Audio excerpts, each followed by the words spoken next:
India speaks daily को subscribe करें, उसके बेल आइकन को ज़रूर दबाएं यदि आपको इसकी पत्रकारिता पसंद हो। धन्यवाद।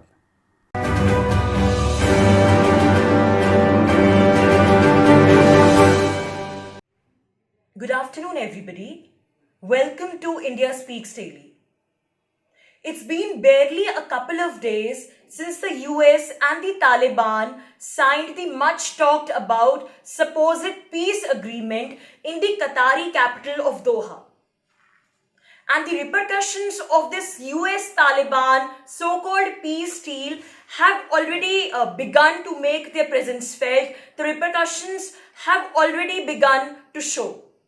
If you look at the recent international media reports, these are full of news about supposed protests carried out by Afghani citizens, a number of protests undertaken by Afghani citizens against the supposed fascist Indian governments orchestrating killings of Indian Muslims in the recent spate of incidents of communal violence that hit the Indian capital, Delhi.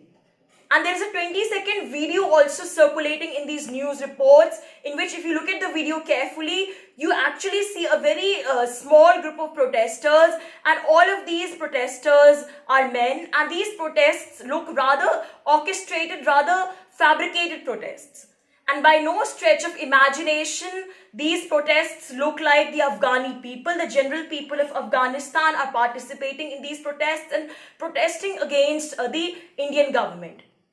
So the reason I'm talking about this in the context of Taliban, in the context of the US-Taliban peace deal, is that this is just a precursor to what will happen in the time to come. This is just a curtain raiser. As you can see, the international media is already disproportionately highlighting these anti-Indian government protests, these protests against the supposed mistreatment, the supposed orchestrated killings of Muslims in India. So you can see that how the global media is fabricating this news and blowing this out of proportions to try and show that Afghani people are protesting against the supposed mistreatment of Muslims in India. And all of this, of course, which began with the anti-CAA protests, as we know, is a completely a conceptual narrative premised on imaginary fears built by the Indian left liberal media and the Indian left and the Congress parties. And the reason I'm talking about this, as I said, in the context of the recent peace deal signed between the US and the Taliban, is that it will have major repercussions for India. It will have major repercussions for the way ordinary Afghanis are portrayed in the international media, the way they view India. So this is just a precursor, just a curtain raiser. Once Taliban begins to exercise a greater degree of influence on Afghani people, on the Afghani soil, then the agreement has in a way given a green signal to the Taliban to completely unleash its brand of jihadist extremism. And India can expect more and more reactions from Afghanistan. As I said, in the time to come, there'll be more and more reports about this in the international media, about opinions of Afghanis, about strong reactions from Afghanistan, Afghanistan's political establishment, its general people, etc. More and more interference and a lot of internal issues of India, including the issue of Jammu and Kashmir.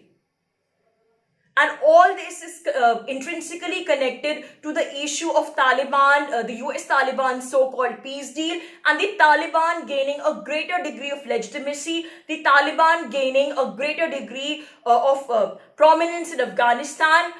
And the Taliban, quite clearly, it's no secret, doesn't like India. The Taliban, unlike Afghani people and the government of Afghanistan, who have been working with India, and India has been involved in the rebuilding of infrastructure of Afghanistan for the past 20 years post the exit of Taliban. And India has played a very proactive role in Afghanistan. So India enjoys a very good reputation with Afghani people and the Afghan government, which is forward-looking.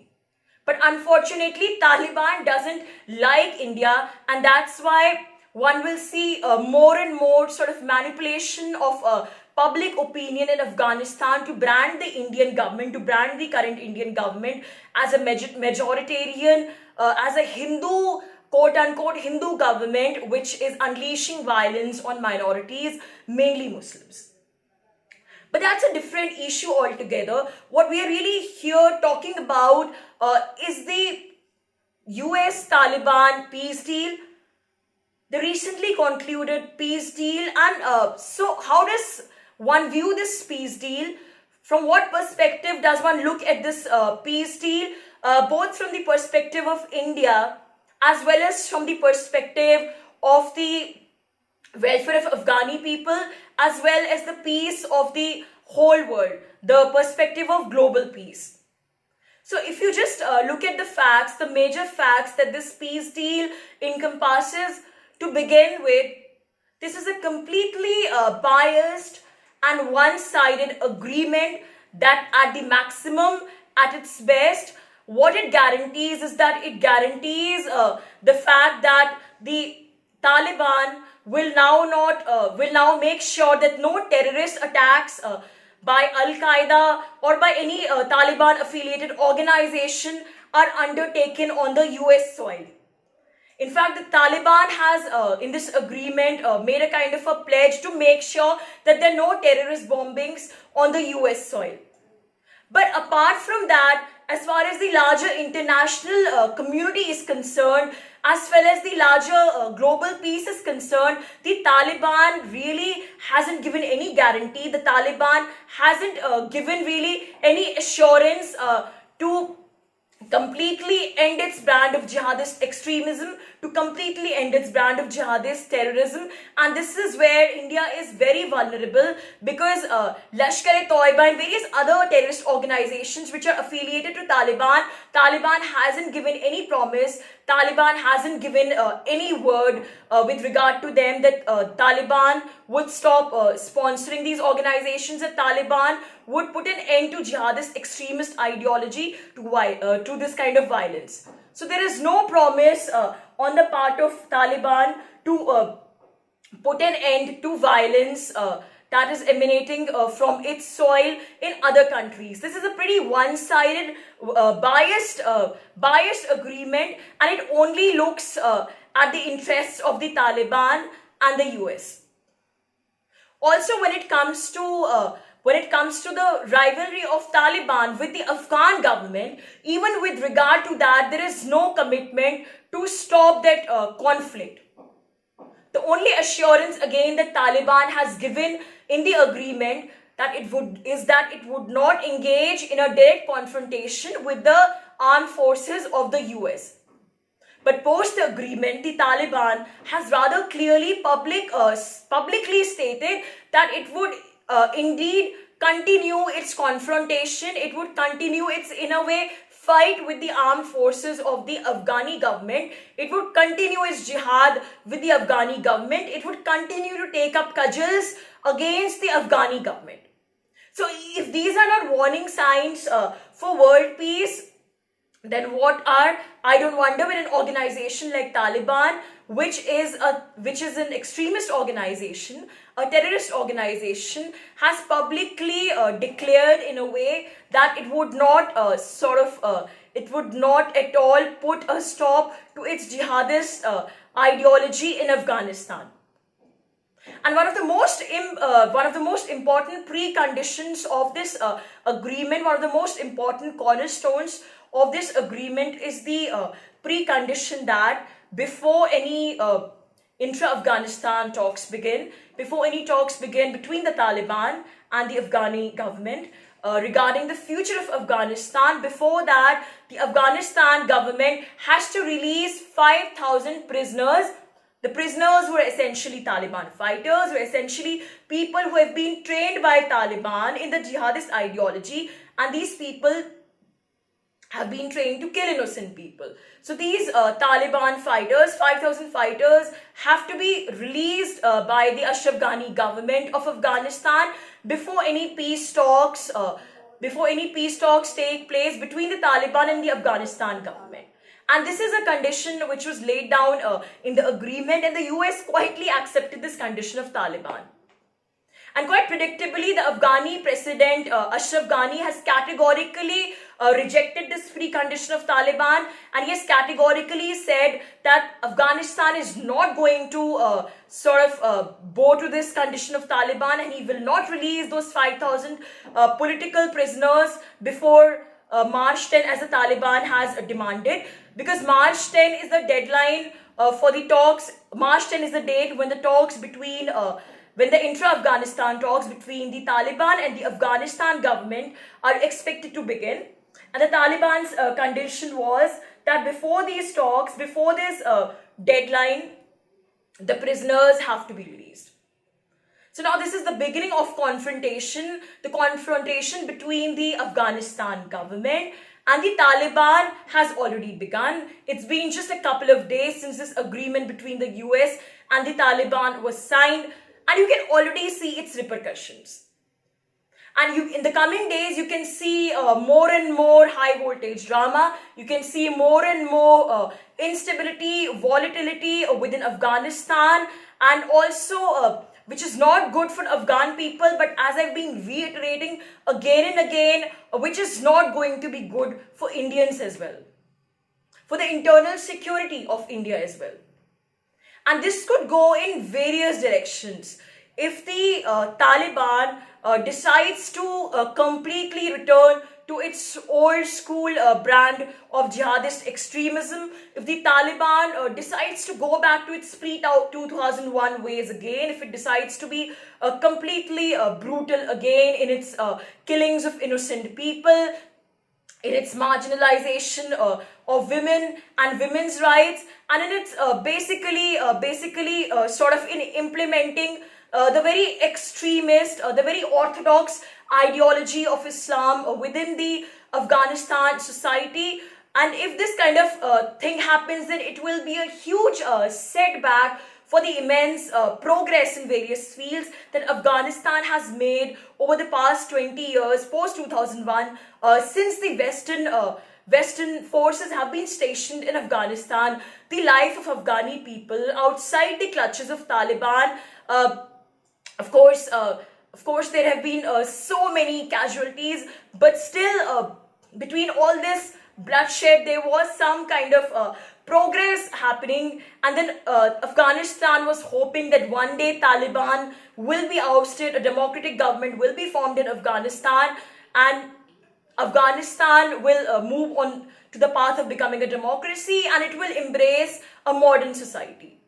But if Taliban returns to its old school ways and a civil war breaks out in Afghanistan, and if there will be the probability of a civil war breaking in Afghanistan, where Afghani people will be angry, they will come out on the streets because they don't want their civil liberties, their freedoms to be taken, then it will be a very scary situation indeed. Because you can well imagine, if such a situation, if such a civil war breaks in Afghanistan, then what will the Taliban do? You can well imagine, to quench that war. It is anybody's guess. So the US has basically created a mess in Afghanistan, and not just the US, rather the US President Donald Trump has created a mess in Afghanistan only for his petty electoral gains. He has done this.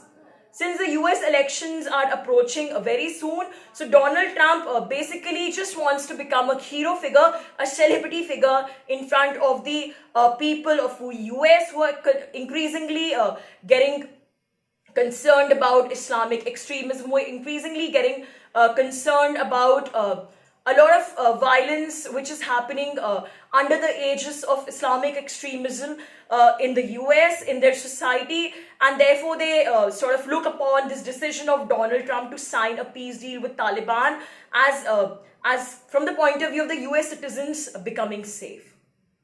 Only if the things were as simple as that.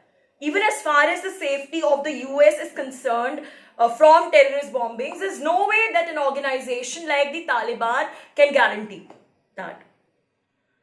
Because as many critics and as many scholars are pointing out in their various columns, Taliban is not a centralized organization in the modern conventional sense of the term. Taliban is a feudal organization that still operates on an archaic model of multiple decentralized leaderships, and there are these multiple decentralized leaderships within Taliban, and the ideology of jihad, in which people have been trained at various multiple levels, is so strong that even if formally Taliban wants to put an end to its brand of terrorism on the US soil, then there is no guarantee the Taliban can give on this account, on this front, as the leadership of Taliban, as I said, is a largely decentralized leadership. And India, as I said, has not really it seems like India still hasn't understood. India hasn't really come to grasp with the gravity, with the seriousness of this situation, with the seriousness of what it has done actually by becoming a mute witness to the US signing a peace deal with an organization, with a terrorist organization like Taliban. And unfortunately, there's little that India can do now at this point of time, at this juncture of time, to intervene. What India should have rather done is that India, before this agreement was signed, a long time before that, India should have registered some kind of protest against the US getting this idea of signing an agreement with a terrorist organization, something which will have grave implications for the internal security of India. And if not outright protest, then India could have actually could have at least done some backdoor diplomacy through some backdoor channels, taken Afghanistan government in its fold, taken Afghanistan's government in confidence, and along with the government of Afghanistan, done some it should have tried and done some backdoor, back channel diplomacy with the US to try and dissuade the US at least from this foolish idea of signing an agreement with an organization like Taliban, which is a terrorist organization, as I repeat again and again. But India did not do that, and on the contrary, India became a mute spectator to this agreement, and the repercussions for that have already begun. And as I've said before, let's not forget that the main condition of that agreement is that the 5,000 prisoners in Afghani jails and Afghani prisons who are essentially fighters trained by the Taliban, who are Talibani terrorists, to put in bluntly. The precondition is that first of all, these Talibani terrorists be released before any conclusive talks begin between the Taliban and the government of Afghanistan. So the US has basically created an entire mess here, and it is difficult for any country now to clear this mess. And for India, it's not a good thing for India, apart from internal security, even from a geopolitical and a business perspective.